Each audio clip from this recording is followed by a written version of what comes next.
Kerala police ആഭ്യന്തര വകുപ്പിന് ഇപ്പോൾ തലവേദന സൃഷ്ടിക്കുകയാണ്. സാധാരണക്കാർക്ക് നേരെ പോലീസ് അതിക്രമം പതിവാകുന്നു. തിരുവനന്തപുരം വർക്കലയിലാണ് ഒടുവിലത്തെ സംഭവം. അതിർത്തി തർക്കത്തെ തുടർന്ന് ഗൃഹനാഥനെ അറസ്റ്റ് ചെയ്യാനെത്തിയ പോലീസ് ഇയാളുടെ മകനായ 14-കാരനെ തറയിൽ തള്ളിയിട്ടെന്നും വീഴ്ചയിൽ കൈയൊടിഞ്ഞുവെന്നുമാണ് കുടുംബത്തിൻ്റെ പരാതി. അതേസമയം ആരോപണം അടിസ്ഥാനരഹിതമെന്ന് പോലീസ് പറയുന്നു.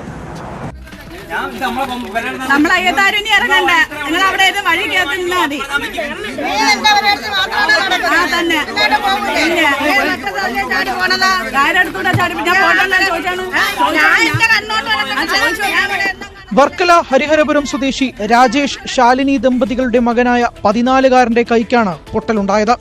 ഇവരും അയൽപ്പക്കത്ത് താമസിക്കുന്ന ക്രൈംബ്രാഞ്ച് ഡിവൈഎസ്പിയുടെ ഭാര്യാമാതാവുമായി വഴിത്തർക്കം നിലനിന്നിരുന്നു. ഇതിൽ രാജേഷിന് അനുകൂലമായി കോടതി വിധി വന്നതോടെ ഇവർ അതിർത്തിയിൽ വേലി സ്ഥാപിച്ചു. എന്നാൽ കഴിഞ്ഞ ദിവസം ഡിവൈഎസ്പി സ്ഥലത്തെത്തി വേലി പൊളിച്ചതിനെ തുടർന്നാണ് ഇരു കൂട്ടരും തമ്മിൽ വീണ്ടും സംഘർഷം ഉടലെടുത്തത്. ഡിവൈഎസ്പിയുടെ സ്വാധീന പ്രകാരം രാജേഷിനെതിരെ പോലീസ് കേസ് രജിസ്റ്റർ ചെയ്തതായും കുടുംബം ആരോപിക്കുന്നു. രാജേഷിനെ അറസ്റ്റ് ചെയ്യാനായി അയിരൂർ പോലീസ് കഴിഞ്ഞ ദിവസം സ്ഥലത്തെത്തിയിരുന്നു. ഇയാളെ പോലീസ് വാഹനത്തിൽ കയറ്റുന്നതിനിടയിൽ ഭാര്യയും മകനും തടയാനെത്തി.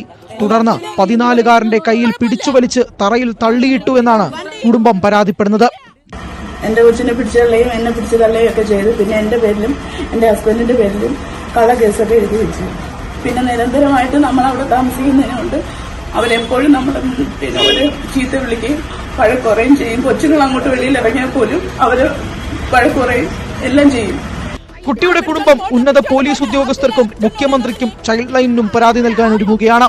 അതേസമയം പരാതിയുടെ അടിസ്ഥാനത്തിൽ രാജേഷിനെ അറസ്റ്റ് ചെയ്യാനാണ് എത്തിയതെന്നും പോലീസ് വാഹനത്തിന്റെ പിന്നിൽ തടസ്സം നിന്ന അമ്മയെയും കുട്ടിയെയും പിടിച്ചുമാറ്റുക മാത്രമാണ് ഉണ്ടായതെന്നും പോലീസ് പറയുന്നു.